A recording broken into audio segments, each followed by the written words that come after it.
Here is another interesting news signal that you can try to monitor. 11920 kHz. It comes from Issoudun in France. It is VORW Radio International.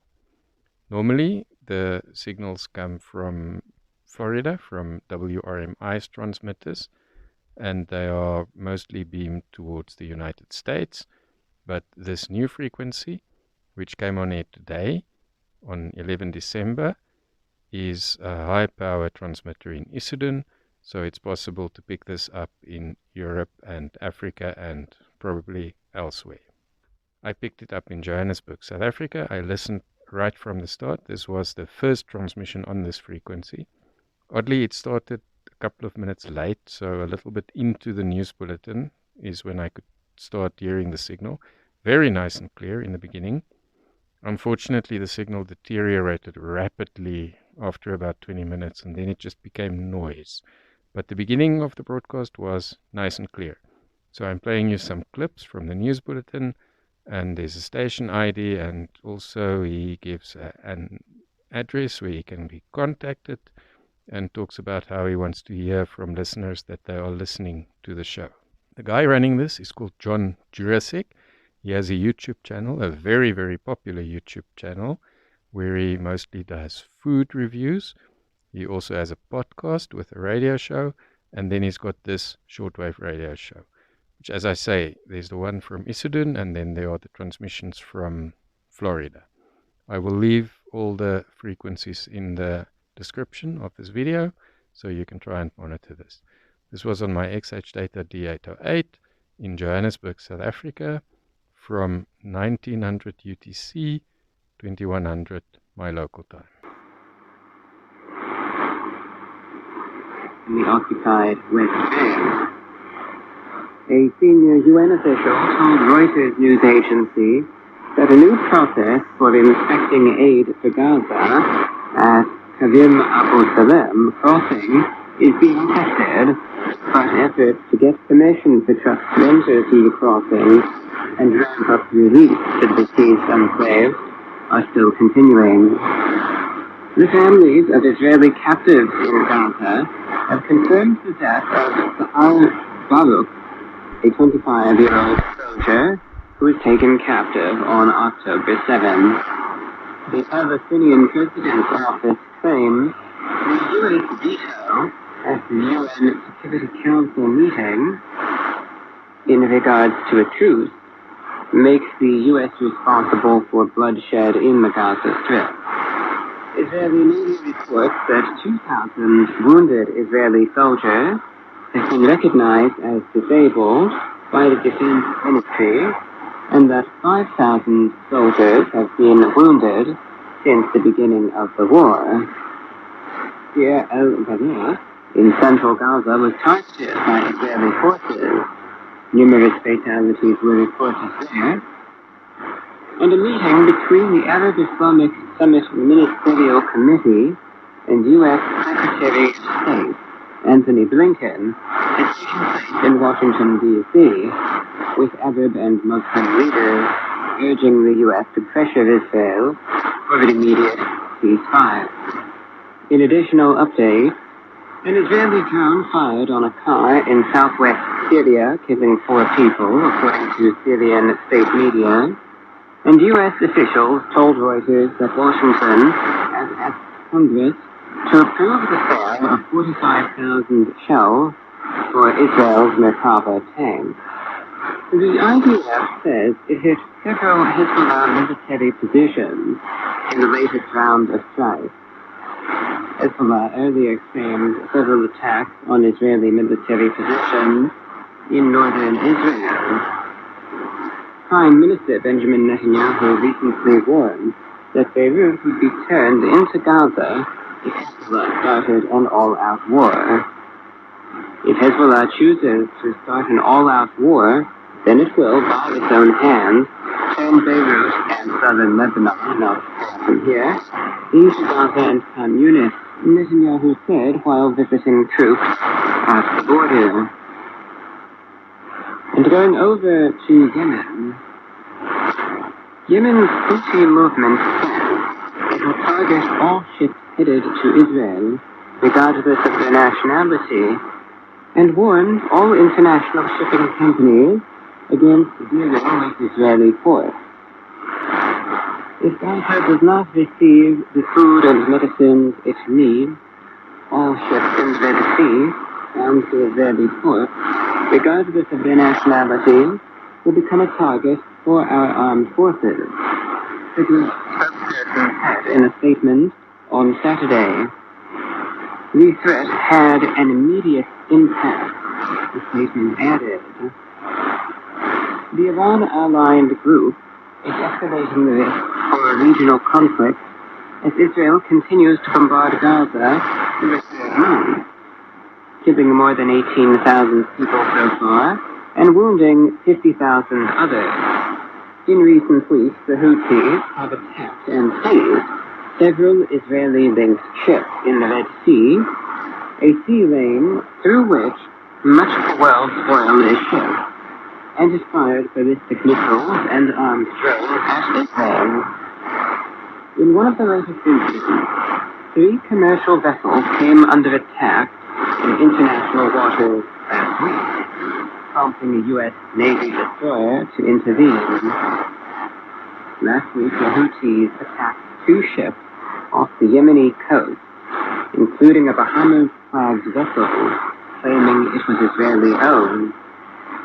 And last the rebel forces seized Galaxy Leader, an Israeli-linked cargo vessel, as they warned they would target all ships with links to Israel, called on different countries not to allow their nationals to serve as crew on these vessels.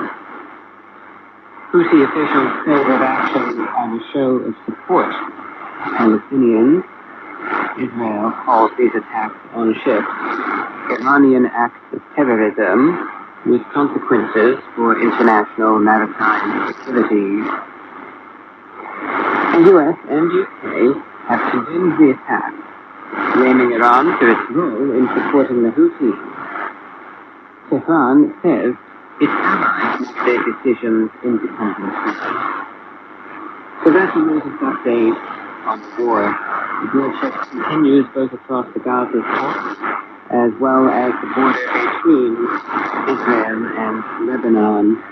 As far as the fighting in the Gaza Strip itself is concerned, the IDF is continuing to consolidate its operations in the northern parts of the Gaza Strip, shown slowly but surely, as well they are expanding their assault in central and southern portions of the strip, likewise, advancing towards the city of Khan, albeit to heavy resistance.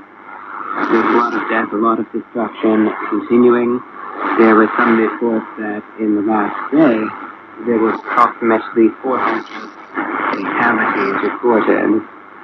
And likewise, we are seeing the repercussions in the region through the spillover violence, of course, in Syria, in Lebanon, and then down to the south, we have Yemen, which is attempting to disrupt some of the global shipping as the ships pass through the waters near the coast of Yemen. So we will see what effect this has. There have occasionally been dramatic videos released from the Houthis in Yemen, showing some of the, for lack of a better word, piracy operations, where they will actually send in armed personnel via helicopter and land the helicopters on the deck as the ship plane tends to trade, and then have a heavily armed group of soldiers enter the ship and proceed to then capture it. So that's the latest news. Some of you might do Radio International. Now for the radio broadcast. The balancing out this talk and discussion with some listener requested music. If you tune into this broadcast right now, you may know I have no analytics for this transmission. That means I have no analytics, no metrics, no way of knowing that there is anyone out there listening into this broadcast right now. I have no idea that even one single person is being reached by any of this. I've been here at the microphone. I've been doing this news analysis about the last 20 minutes or so. But I have no way of knowing how many people this reached. This is even anyone. There's no view count. There's no listen count. There's no metric of this. You, dear listener, are completely anonymous right now. And if you'd like to retain that anonymity, I'm perfectly fine with that. But it's important to establish this one. If I don't know that anyone else there is listening, I don't know that there's an audience, why even do it? Why put in the time, effort, and resources to do a program when I don't know that there's even a single person being reached by it? And here, as never knowing everything for this broadcast, there is only one way, and one way only, of even being able to tell that anyone out there is even listening. And that is to write in, say hello, and let you know that you are out there listening in to the broadcast. And that is it. Direct correspondence. The choice is yours. You don't have to write in if you don't want to. But it is very important to know that someone out there is listening. That way, number one, it's a lot of fun to hear from listeners. But number two, most importantly, it gives you that motivation and inspiration and that proof that these broadcasts are working. And that someone out there is actually listening in and being helped. It's up to you. The choice is yours. But if you'd like to send in an email, be sure to just say hello, I'm listening in. You can send in a reception report. Let me know how the shortwave signal is coming in tonight. And maybe let me know where in the country or in the world you're listening with this broadcast in. Likewise, you can play music the broadcast. If it is a song you'd like to hear playing, I am very interested in down to the music playing in this broadcast. Any title, any artist, any genre, any era. Pick a song, any song called Down and Song. That's my ability to get it. So here's how to send you an email. Send a reception report, an email, a musical following email address.